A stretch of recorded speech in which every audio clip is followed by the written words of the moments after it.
so super delicious and juicy.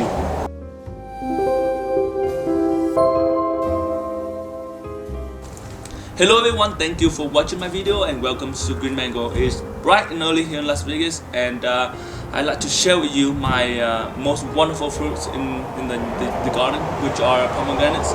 And I grow two different varieties here. Number one is the wonderful pomegranates, and wonderful pomegranate is very popular, especially in around the desert area and among many other people. And the second variety I grow is the Utah sweet variety. For the pomegranates, the Utah sweet is a little bit more yellow and pink in the skin, and the flesh is a little bit more white and pink, whereas the wonderful pomegranates is red, very dark in color and big in size. So the tip number one I like to give to you is to buy pomegranates from a grafted tree, or if you propagate it, make sure you propagate it from a branch. The reasons are because when you buy from a grafted plants or propagate it from a branch, you ensure that the results, your fruits, are exactly the same as the parents that they came from. As opposed to growing them from seed, it will take years, and as well as they don't turn out to be exactly like the parents, and you don't get what you would expect it. So buying from a grafted plant, if you can find it at the nursery or online, or if you have a friends that have pomegranates, you can get a cutting and propagate it from there. Tip number two is choose the variety that you like, and if it fits for your environment. For me in the desert, I choose the wonderful variety and the Utah sweet. Two reasons why I chose this. Number two is that they love the sunlight. They love long exposure to sunlight, and I grow my pomegranates on the west facing side here of the house, which get 10 hours of sunlight in the summer every day for most of the days, and they thrive and they grow very rapidly. So if you live in a cold, hardy area, make sure you find and do research in pomegranates that can do well in the cold area. My recommendation is the wonderful variety, which is very popular among many growers, and they grow very easy, low maintenance, and they can handle the cold as well.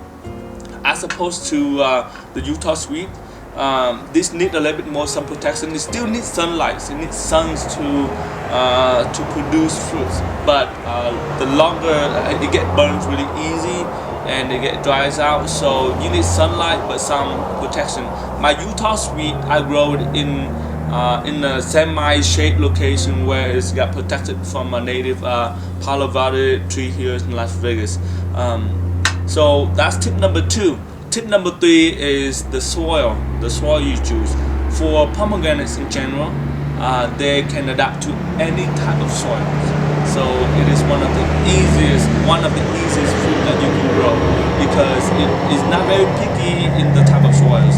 But make sure that it have enough nutrients and it have good drainage, especially if you grow in a pot, because growing in a pot, drainage is very important, so that the root can breathe and it can grow and thrive. If you plant it in ground like the way I did, make sure that you add half of native soil, half of amendments like compost, and add some sand in it to make sure it gets some good drainage, and I add some fertilizer when I plant it as well. So the key takeaway for soil is make sure it gets good drainage, and depending where you are at, make sure that you help the tree adapt to the environment by adding at least 50% of the native soil to what you plant in ground. In pot is completely different. I use fox farm potting soil, and it has great results for my other potting plants such as citrus, tropicals, and as well as peaches and plum. So I would recommend that as well because it has good drainage and it also hold moisture very well. So make sure you pick the right soil for your environment. But if you don't, it probably is not the most deadly thing for your pomegranates. Tip number 4, sunlight. I spoke a little bit about this earlier, and here in Las Vegas we have very long hours of sunlight, especially during the summer. Starting in the spring already, we have long hours of sunlight. And my pomegranates here, both of these here on the west facing side, it gets sunlight exposure for a long period of time during the daylight, and which helps by evident a lot of suckers grow out on the trunk of this pomegranates, and that also it is also a choice by you whether you want to grow as a tree, one main branch or two, or you want to grow as a bush, which is a little bit of what I wouldn't recommend, because when grown as a bush, multiple suckers and branches grow from the trunk. You get 20 or 30 of them, and you don't get big fruits, and it's lower in production because it takes too much energy to grow the trunk and the root size. So for me, I rather prune the trees to the size that I like, and then cut all the suckers. And I had a video where I uploaded how to remove the suckers and the reason why you remove the suckers. And tip number 5, which I include fertilizing and watering pomegranates. And pomegranates, especially when you grow in ground, just fertilizing 3 times a year. The first time would be during the spring, in about mid-February, when it's starting to have buds. And here in Las Vegas, pomegranates started getting buds around late January or so. Depending on what zone you are, pomegranates can, you might get snows in March or April. So just make sure that wait until the frost are over, and then start fertilizing, and that's when the buds are starting to coming out from the branches of pomegranate. And the second time I fertilize is when they're about to start setting flowers. When that's around summer, early summer, May or so, and leading on to there, I add fertilizer with high in phosphorus and add Epsom salt every 2 weeks to my pomegranates to neutralize the soil, to make sure that the soil doesn't become too alkaline, where my soil here in Las Vegas, usually the pH level is at 8. So I add Epsom soil and soil sulfur to make sure that it stay in the range between 5.5 to 6.5, and that is pretty much at the neutral zone, where it allows the root to suck in and to consume all the nutrients. And if you grow in a pot, make sure that you fertilize every month. The reason being is that in a pot you have a lot of good drainage, and every time you water the pomegranates, all the nutrients not only get washed away, but it doesn't get consumed that much by the pomegranates. So if you grow it in ground, fertilize in February before it starts growing, and after frost. In the summer months, when it started to set flowers, and add Epsom salts, and you can fertilize a little bit more balanced fertilizer during the growing season, and then again around September or so, so that before it goes to dormant, it gets some fruit to eat as well. And if you do it in a pot, you grow in a pot, make sure you fertilize every month, except for the winter months, because that's when it go to dormant. It doesn't need a lot of fertilizer, but make sure the soil stay moist enough, but not too wet. And with that, you also need to be very careful with your watering schedule. Pomegranates in the winter months, you don't need to water often. I do it once a week, and that is plenty enough for them to sustain during the winter months. But when it's time to spring, I water about 3 times a week. I have the drip irrigation where it drips, and then I also do a deep watering every other day. Deep watering, by what I do is I put a hose on the trunk of the water and let it run for about 5 to 10 minutes, so that way it lets the water get penetrated down very deep to the bottom of the ground. That way the roots find its way deep enough so that it can grow and stabilize the tree, because pomegranate fruits are huge, and if your trunk is not big enough and the tree is not mature enough, it doesn't give you a good, healthy, juicy, delicious fruit, and it could fall over. And oftentimes I see people who grow pomegranate plants fall over and collapse because the root system is not strong enough. And in the summer months, I water every single day because it's so dry and so hot here in Las Vegas. I water every single day with the drip irrigation and deep watering. I let the hose stay in the trunk, the base of the pomegranate for 3 to 5 minutes and let it water that way. And during the fall, I slow down a little bit again, like 3 times a week, and in the summer once a week. So that's how I schedule my watering for my pomegranates. If it's in the pot, make sure you water as much as possible, but make sure that there are not water standing inside the pot, because that could suffocate your tree. My next tip is how to pollinate your pomegranates to get to fruit. So for my pomegranates, and the flowers starting to bloom around summer months or so, and they're so beautiful, so large, and they add an ornamental look and values to your yard. And I go out here every morning enjoying the flowers, and is super therapeutic.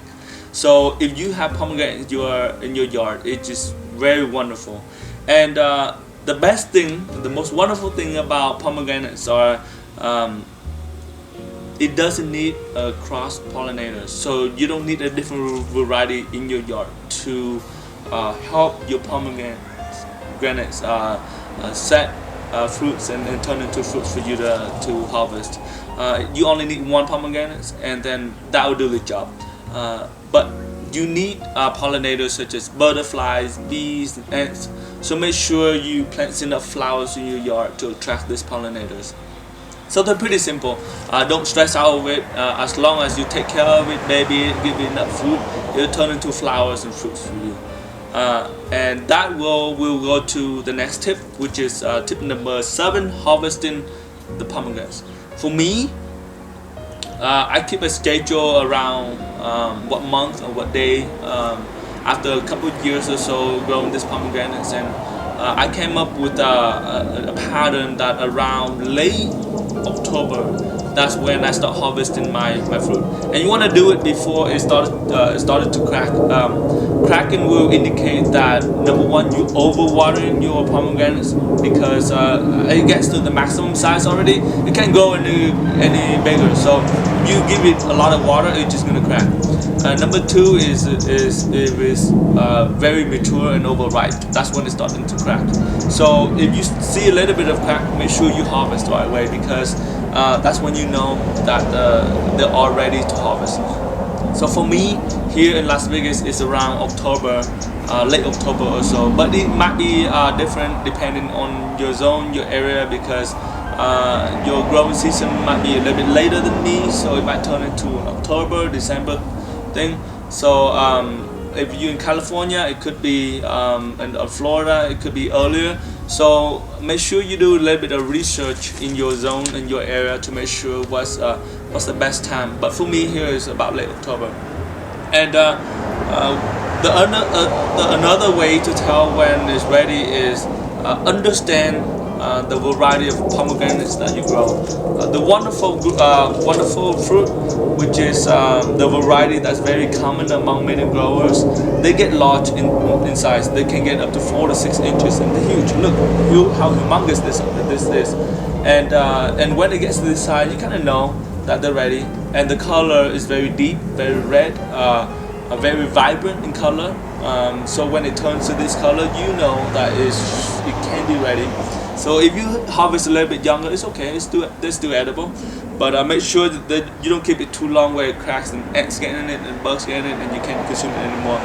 But be careful, because Utah sweet pomegranates, they don't get deep in color. They stay pink and yellowish in the skin, and the size get about 2.5 to 3 inches. They're not that big. They're medium size. So if you wait this to get into 4 or 5 inches, it will be too late.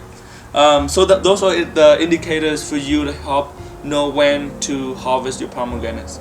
And the last and the most important part of the pomegranate is how to cut open the pomegranates to eat, because there are hundreds of this little flesh and seed inside of pomegranates, and if you don't cut it right, juices splashes all over and it get messy and dirty. So I'll show you one of the best way to cut open this delicious thing, and I will bring the camera closer to show you. First mistake people do is to cut this tomato and slice open and splash juices everywhere. How I cut pomegranates is very simple. I go to the top 1/5 section here and cut along the octagon, 8 sides, right? So here, from here to here is a section right here. So I'm gonna cut the slice open here. And the next section. Hopefully the camera can catch this because I'm recording by myself. Next section.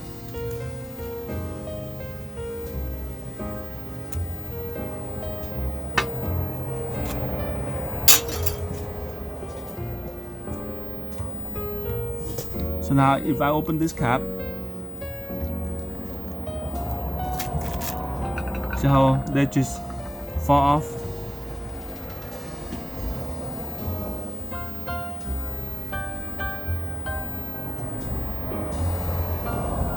Like that.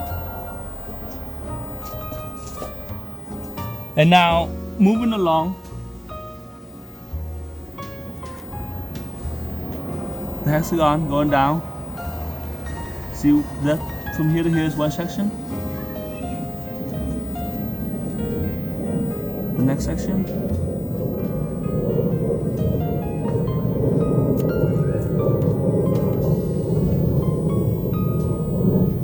Next section. And keep going like that. And now you just open it up. See how easy that is?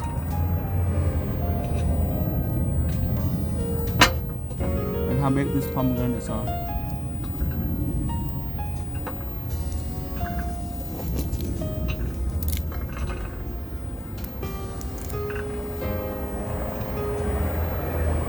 Look at that. How wonderful is that? And then you could just keep open like that. See how easy it opens up?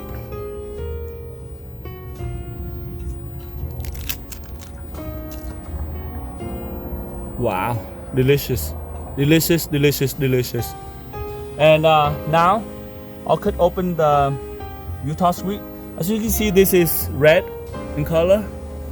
The Utah sweet. Oh wow, I'll let the video show you. But again, the same idea.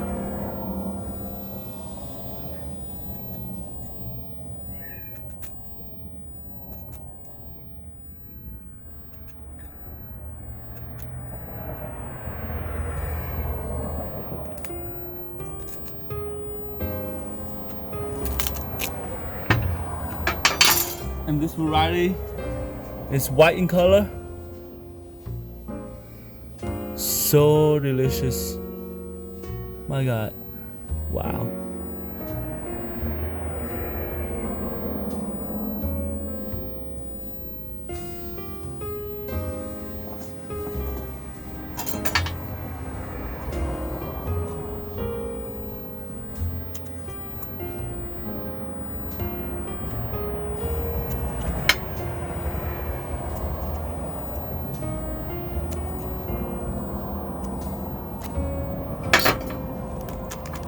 Look at that, they're not messy at all. Okay, let me give this a taste and tell you what they taste like. So now that you see how I cut open the pomegranates and how easy it is, let me give you a review of what they taste like. And look at how juicy this is. This is amazing. Please grow your own pomegranates at home, and you have an abundant amount of fruits to eat for years and years to come. And they're just so easy to grow, and they're so adaptive, and they're hardy, and they're delicious. And I mean, what other reason? You don't need any other reason besides so delicious. This is oh my god, I want it so bad. This is the Wonderful, which is very popular.